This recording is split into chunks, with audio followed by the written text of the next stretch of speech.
Well, welcome back to DreamHack Winter. Of course, the Logitech CSGO Championship. We're going to do something a little bit different now. We were going to bring you the next round of games, but there's a particularly good game brewing right now, so we're going to drop you right into the game, right where it is at the moment between gosu and Curse. So let's do that right now. Let's get you inside it. And the score right now is 13-10. Let's go in. There we go. 13-10 right now. But the reason we've joined this is because Curse are actually on a bit of a roll thread. We've been watching this in the background. They've just put together 8 rounds in a row to give themselves a chance in this game after losing the first half 13-2. We know Nuke is a very CT biased map, so we weren't getting too excited, but they just seem to be on the comeback trail right now. And I know Corey Dunn just said to me, don't put the curse on Curse by saying they're making a comeback, but you can't ignore it. They are making a comeback right now. 13-10 with 8 rounds in a row, and gosu have absolutely no answer for it whatsoever. So we thought what we'd do is just drop into the game. As you can see, in round 24 right now, we have a man apiece drop. So 4 versus 4. Juvenile picking up the M4 kill. Skadoodle here with the AWP inside. We're going to drop down. Frost is also, so they're double AWP'd up right now, but Waver, who's had an absolutely monster game, by the way, has picked himself up too. And this is the first round for gosu, it is! 14-10. Just as we join it, Corey just looks at me with that evil look of his that says, dude, I told you we were putting a curse on Curse.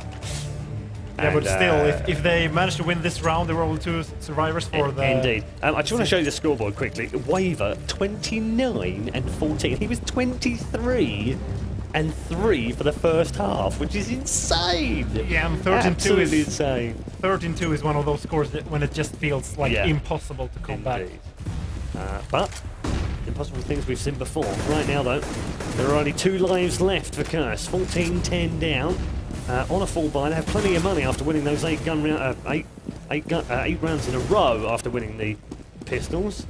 And the trick flash of the wall sets a man back as it goes completely dark here in the hall here at DreamHack, and gets a round of applause. They love that kind of thing here. It's like it's officially started when it goes dark. And we drop down into the lower bomb site. Tinker, well, could have been a tailor, could have been a soldier. Wasn't going to pick up that frag. As Snox has got himself 2 now. It's 2 versus 2. Skadoodle still not really setting the world alight so far. He's really got a massive reputation in the US, in North America. He's considered to be the greatest player in the world, or a hacker, depending on who you speak to. And we were hoping for high things from him. It's really lit up the scoreboard just yet, though. And doesn't really have to right now. He's got a teammate alongside him. It's double AWP, Frost and Skadoodle versus Waver, who's been top of the table all the way through. 30 frags already. He's dropped a 30 bomb. And Frost will stop him in his tracks. Frost actually missed a clean shot in the back there. Skadoodle missed 2 or 3, didn't he? So yeah, you know, he had to make one of those work eventually. 14-11. Double AWP CT nuke. Yeah, well, quite interesting. And seems to be working okay for them at the moment. What's this going on right now? What's Michael 3? What the hell? Okay, I'm not going to give the game away, but just, dear me, this could be, well, interesting anyway. I thought he was going for a scout. Skadoodle, I said to him before, he wasn't going to land any, but he is going to land 1 now. He's got 4 men outside now. He can absolutely fill his boots. Anger's going to pick himself up a double. Bomb is dropped just on that outer area, and if Skadoodle just plays patiently here instead of gunning and running all the time, he might pick himself up another frag. But it's Michael 3D will clean things up. Gap comes down to 2, 14-12. And it really doesn't make any sense that Michael has that weapon since Skadoodle has 10k in the bank. What are you doing? I mean, did he buy a scout by mistake or something in that last round and then throw it away? I don't know. They've got so much money they can waste it, they can burn it. Nevertheless, let's just have a look and see what the Swedes are doing this time round. Looks like we've got Hoddy just moving inside, 4 men outside again. Look, this outside area, and they want to push here. That's where they want to get to, because they want to get to safety. The smokes are going to go down all around here. Look at that, right on cue. They all go down, and we get a kind of after effect, which is kind of nasty. So let's try and clear that one. There we go. As it's Frost who opens things up for the Americans. Man advantage here. They have broken down the lower area. Waver, man of the match so far. Gonna have to do an awful lot to take it away from him. That's for sure. They've got close to the bottom of this bomb site, but Michael 3D just absolutely perfectly placed for it. Juvenile and Ango clean house. and Curse have reduced the deficit to 1. It's game on in these last 3 rounds. Great try there for gosu, though. Anyways, I mean, just trying to get to that lower area is so good since you force the CT to defend like 3 more places. Since we made the point that Waver had already dropped a 30 bomb, he hasn't got a frag since. 22 and 20 for Michael 3Ds. I think he's their best player, personally. Skadoodle, bottom of the table, 9 and 16. He's having what we call in the business a bit of a kogu. Yeah. Inner bomb site, upper bomb site rather. Burst out from there, and they're going to clean with all 5 men. Just about staying intact, not quite. Michael was the only man to lose his life, and we're tied up at 14 all then. 2 to go. And the favor's actually in Curse's favor, I would say. I think it is. I mean, you know, they've got the easier side, they've got the money, and if you look at the money situation for gosu round now, they're okay with money, and I think they'll be okay for the next round. So they should be fine for these last 2 rounds, whatever happens in this one. But if they lose, the best they can hope for is a draw. We can have draws in the group stages as well, of course. Let's just check out and see what they're doing. So 4 men inside this, actually all 5 are inside.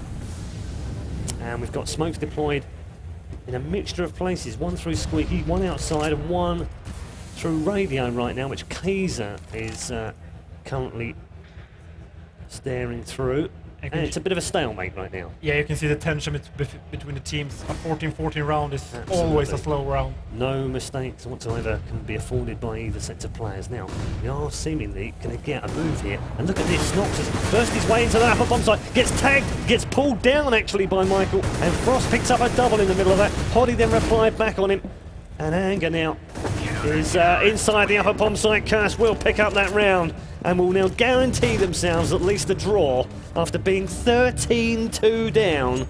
Have pulled it all the way back to 15-14. As we said, the money situation fine for both sides, so they should be okay here. There was Waver just with a little bit of cash flow problems, and he's still on 30 points, 30 frags, and has been for 4 rounds now. So last round, and really what we're looking at is, can gosu tie this one up? Oh, look at this, 4 men into Radio this time round. Actually, I think they might even have 5 down there. And we're with Waver.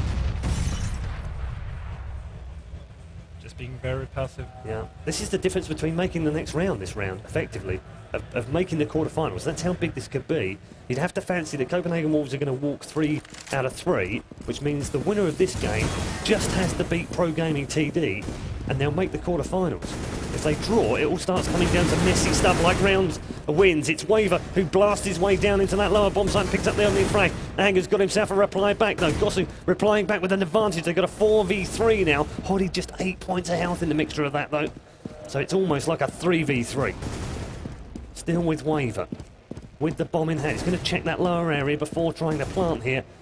And 35 seconds will seal the fate of one of these 2 teams. Is it a draw for the Americans, or is it a win? Waver picks up another frag in the back area. Frost downed. Michael then replies back with 3 versus 2 now. Skadoodle's got to get a move on here. Michael's been dropped as well, and Skadoodle is now last man standing. It's 3v1 for all the marbles here to make it 16-14 and a win. Or is he going down? He is going down. Waver man of the match, no doubt about it. Picks up the final kill of the round.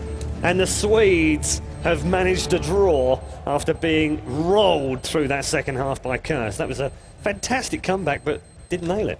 It might sound weird, but that's quite impressive by gosu. I mean, being up so much, losing so many rounds in a row, having to play a 1 round for just a tie, it's really, really hard to focus that round. Yeah, no, I don't disagree. So there we go then. The second match of Group B is also in the bag, and it's a draw, which makes things a bit messy for us now in terms of who might make it through the group. We've already seen Copenhagen Wolves win their opening game against the Brazilians. The Brazilians, of course, still in the mix with the fact that that was a draw. It only means they now need a draw against one of those 2 teams, and that could get messy as well. So all sorts of permutations going on mathematically right now. It's a good job we don't have Joe Miller here with us. I know how good Joe is with the maths.